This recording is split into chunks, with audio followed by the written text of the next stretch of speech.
नमस्कार। आज हम बात करेंगे बड़े ही इंटरेस्टिंग टॉपिक के बारे में, जो है टाइफाइड फीवर या एंट्रिक फीवर।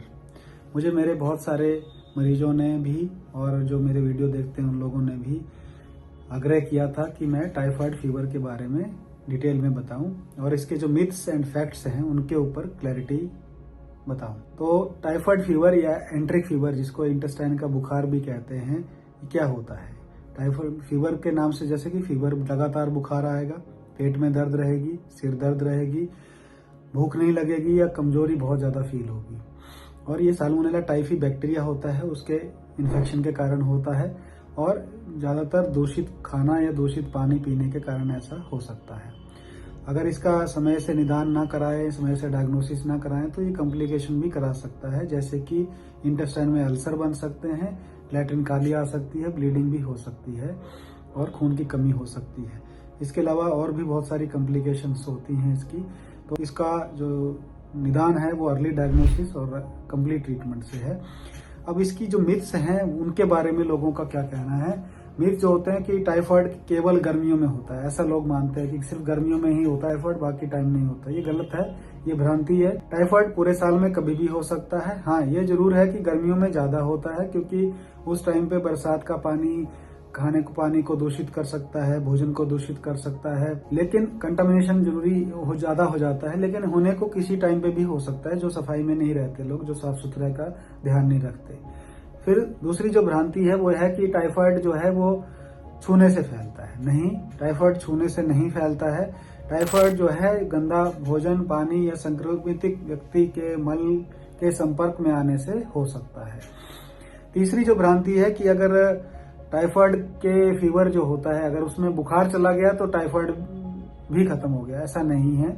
टाइफाइड फीवर जो एंट्रिक फीवर है, इसकी बीमारी का एक कोर्स होता है लगभग 10 से 14 दिन का। एंटीबायोटिक्स लेनी पड़ती है रेगुलरली।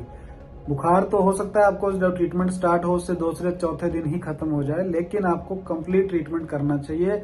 अगर आप कंप्लीट ट्रीटमेंट नहीं करेंगे तो बीमारी अंदर अंदर चलती रहेगी और दोबारा से प्रॉब्लम कर सकती है। ये इन्फेक्शन बार बार हो सकता है, जिसे हम फिर कहेंगे रिकरेंट टाइफाइड फीवर। ऐसे भी कई मरीज होते हैं जिनको बार बार टाइफाइड होता है। उसका मेन कारण यही होता है कि वो जो लोग हैं कंप्लीट ट्रीटमेंट नहीं लेते। फिर एक और भ्रांति है कि जो टाइफाइड फीवर है गरीब लोगों की या गरीब इलाकों की बीमारी है। ये भी गलत है। दूषित पानी, सफाई का ध्यान न रखना, ये इसका बेस है। लेकिन जरूरी नहीं है कि जो गरीब इलाके हैं या जो गरीब लोग हैं वही ऐसा साफ सुथरे नहीं रहते।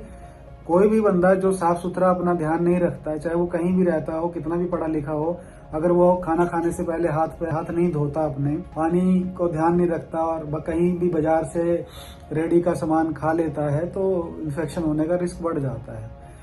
फिर एक और भ्रांति है कि एंटीबायोटिक शुरू होते ही टाइफाइड खत्म हो जाता है। ये भी गलत है। इसका भी पूरा कोर्स किए बिना टाइफाइड खत्म नहीं होता है, पूरा कोर्स करना पड़ता है टाइफाइड के इन्फेक्शन का। फिर भ्रांति है कि टाइफाइड होने से सॉलिड खाना नहीं खाना चाहिए। ये भी गलत है। आपको जो इजीली पाचन हो जाए ऐसा खाना खाना चाहिए, लेकिन सॉलिड नहीं खा सकते, ऐसा गलत है। आप अच्छे खिचड़ी, दलिया, फल, फ्रूट, ये सब चीजें खा सकते हैं टाइफाइड फीवर में। एक भ्रांति और है कि टाइफाइड फीवर की कोई वैक्सीन नहीं है। गलत है। टाइफाइड फीवर की वैक्सीन होती है, लेकिन ये उन्हीं लोगों को दी जाती है जो बहुत हाई रिस्क कैटेगरी के पेशेंट होते हैं या हाई रिस्क एरिया में रहते हैं, जहां टाइफाइड फीवर होने का बहुत ज्यादा चांस है। सबके लिए नहीं होती है।